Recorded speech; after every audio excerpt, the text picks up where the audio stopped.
बेसन की बर्फ़ी ऐसी मिठाई है जिसको बनाने के लिए आपको खोए, कंडेंस मिल्क या फिर मिल्क पाउडर की ज़रूरत नहीं है। सिर्फ 3 बेसिक इंग्रेडिएंट्स से घर के सामान से ही बन जाती है।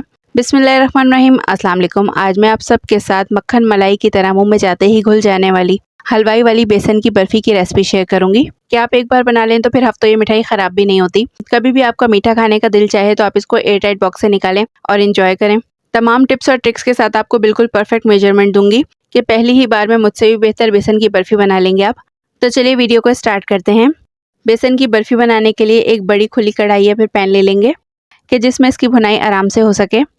कढ़ाई में 300 ग्राम्स घी शामिल करेंगे। बेसन की बर्फ़ी बनाने के लिए घी का ही यूज़ कीजिएगा, ऑयल इसमें हरगिज़ इस्तेमाल मत कीजिएगा। और अगर देसी घी में आप ये बर्फ़ी बनाएंगे तो इसका टेस्ट और डबल हो जाएगा। अब जैसे ही घी हल्का सा गर्म हो जाएगा तो इसमें 1 किलो बेसन शामिल करेंगे। बेसन को इसमें छान के शामिल कीजिएगा कि इसमें कोई गुठली वगैरह ना रहे।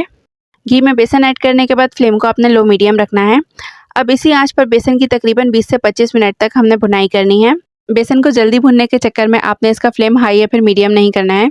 और दूसरी इंपॉर्टेंट बात कि आपने इसको लो मीडियम फ्लेम पर भी भुनाई करते हुए इसमें चमचे चलाते रहना है, क्योंकि बेसन को अगर आप छोड़ देंगे ना तो वो जल्दी से जलना स्टार्ट हो जाता है। इसलिए एहतियात से इसकी इतनी अच्छी तरह से भुनाई कर लें जब तक कि बेसन का कलर चेंज नहीं हो जाता और इसमें से खुशबू आना ना स्टार्ट हो जाए।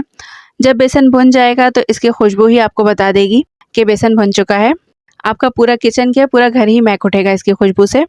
बेसन में घी शामिल करते ही बेसन एकदम से ड्राई हो जाएगा, बट जैसे जैसे आप इसको भूनते जाएंगे इसका टेक्सचर, इसका कलर चेंज होता जाएगा। बेसन की बर्फ़ी हो, बेसन के लड्डू हो, बेसन की कोई भी मिठाई हो, इसकी जो भुनाई है वही इसका मेन स्टेप है। 1 किलो बेसन की बर्फ़ी बनाने का बिल्कुल परफेक्ट मेजरमेंट है ये। टिप्स और ट्रिक्स को फॉलो करते हुए आप बनाएं तो इंशाल्लाह हलवाई से और मुझसे बेहतर बनेगी आपकी बेसन की बर्फ़ी।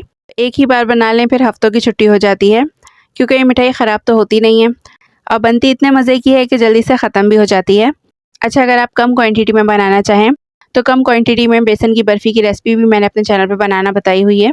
बेसन की उस रेसिपी का लिंक मैं डिस्क्रिप्शन बॉक्स में और वीडियो के एंड में ऐड कर दूँगी। देखिए यहाँ पर बेसन को भूनते हुए मुझे तकरीबन आधा घंटा हो चुका है। इसकी मैंने बहुत अच्छी तरह से भुनाई कर ली है। बेसन का कलर चेंज हो चुका है, इसमें से बहुत अच्छी सी खुशबू आने लगी है। 20 से 25 मिनट के बाद आप थोड़े से बेसन को टेस्ट कर लें। इसका टेस्ट ही आपको खुद बता देगा कि बेसन भुन चुका है कि नहीं। बेसन के भुन जाने के बाद इसमें से एक सौंधा सा मज़ा आएगा। इसमें से अगर कच्चा मज़ा आए तो आप 2-4 मिनट इसको ज़्यादा भून लें।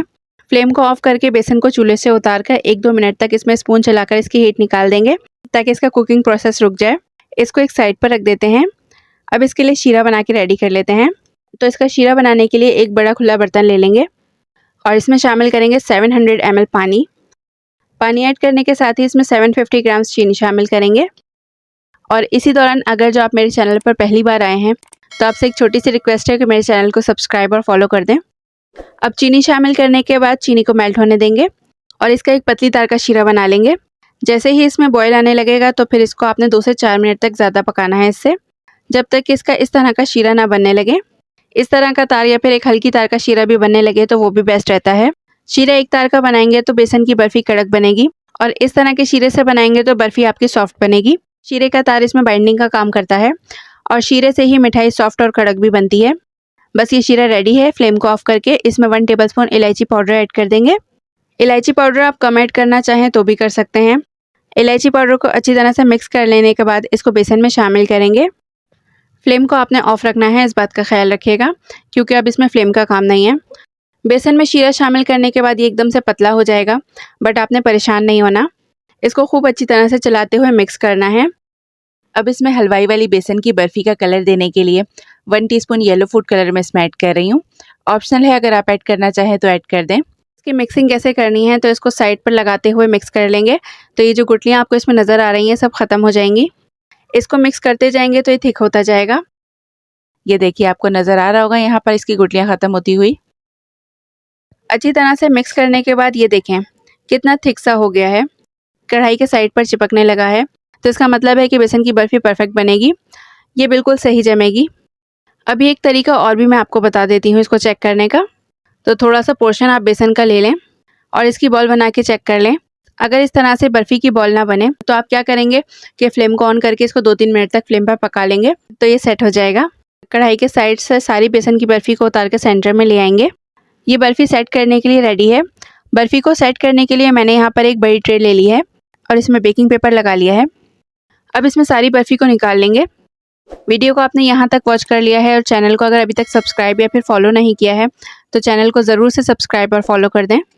बर्फ़ी को ट्रे में निकालने के बाद इसको हाथ से या फिर स्पैचुला से इस तरह से स्मूथ करते हुए लेवल कर लेंगे। अब इसके ऊपर गार्निशिंग करेंगे, तो बारीक कटे हुए बादाम पिस्तों से मैं इसके ऊपर गार्निशिंग कर रही हूँ। बेसन की इस मिठाई को बेसन की बर्फ़ी भी कहा जाता है और बेसन का टुकड़ी हलवा भी कहा जाता है। आपके घर में इसको क्या कहा जाता है मुझे कमेंट बॉक्स में कमेंट करके ज़रूर बताइएगा। इसके ऊपर बादाम पिस्ते ऐड करने के बाद हाथ से या फिर स्पैचुला से इसको प्रेस कर देंगे हल्का हल्का सा, ताकि बादाम पिस्ते इसके ऊपर स्टिक होकर सेट हो जाएं। कटिंग के टाइम इसके ऊपर से हटे नहीं। ये बादाम पिस्ते ऐड करने के बाद इसको चार चांद लगाने के लिए इसके ऊपर चांदी का वर्क मैं लगा रही हूँ। टोटली ऑप्शनल है, अगर आपके पास है तो लगा दें। तकरीबन 3 से 4 घंटे तक आपने इसको ऐसे ही रूम टेम्परेचर पर सेट होने के लिए छोड़ देना है। क्वांटिटी में ज़्यादा है इसलिए इसको सेट होने में थोड़ा सा टाइम लगेगा। बर्फ़ी खाने की ज़्यादा जल्दी हो तो आधे से 1 घंटे के बाद रूम टेम्परेचर पे आने के बाद इसको थोड़ी देर के लिए 10-15 मिनट के लिए फ्रिज में रख दीजिएगा, तो ये ठंडी होकर सेट हो जाएगी।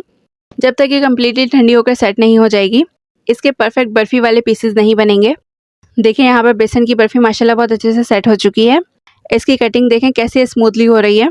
जिस तरह के भी छोटे बड़े स्क्वायर डायमंड शेप आप इसको देना चाहें आप इसकी कटिंग कर लें। कम पैसों में थोड़ी सी मेहनत से इतनी टेस्टी बर्फ़ी ये बनती है कि आप कम से कम बाज़ार से तो बेसन की ये बर्फ़ी लाना छोड़ ही देंगे। अपने लिए बनाएं, घर वालों के लिए बनाएं, दावत में बनाएं, आपको बेशुमार तारीफ़ें मिलने वाली हैं। इसके पीसेस कट करने के बाद इसको ट्रे से निकाल लेंगे। देखिए इसकी परफेक्शन चेक कीजिए आप, ना चिपकी है, ना हार्ड हुई है और ना ही पतली है, बिल्कुल परफेक्ट बनी है। कैसे खुद ही ट्रे से निकलने लगी है। और ये लीजिए जी, रेडी है हमारी बिल्कुल हलवाई स्टाइल बेसन की बर्फ़ी या फिर बेसन का टुकड़ी हलवा। जिसको भी खिलाएंगे वो इसका फ़ैन हो जाएगा। मेरी बताई हुई टिप्स और ट्रिक्स को फॉलो करते हुए मेरी रेसिपी से बेसन की बर्फ़ी बनाएंगे तो इंशाल्लाह मुझसे भी बेहतर बेसन की बर्फ़ी आप बना सकेंगे। देखिए कितनी शाइनी स्मूथ, बिल्कुल ड्राइनेस नहीं है इसमें, बिल्कुल परफेक्ट बेसन की बर्फ़ी बनी है। इसकी सबसे अच्छी बात यह है कि आप इसको एक ही बार बनाकर एयर टाइट बॉक्स में भर के रख लें, फिर हफ्तों ये मिठाई ख़राब नहीं होती। बस आप इस मिठाई को फ्रिज में हरगिज़ मत रखिएगा, फ्रिज में रखने से ये मिठाई ख़राब हो जाएगी, इसमें नमी आ जाएगी। कम क्वांटिटी में ही चाहे मेरी दूसरी रेसिपी से बनाकर ज़रूर ट्राई कीजिएगा और अपनी फीडबैक भी मेरे साथ कमेंट बॉक्स में ज़रूर शेयर कीजिएगा कि आप सबको मेरे आज के हलवाई स्टाइल बेसन की बर्फ़ी की रेसिपी वीडियो कैसी लगी। नेक्स्ट रेसिपी वीडियो तक के लिए अल्लाह निगहबान।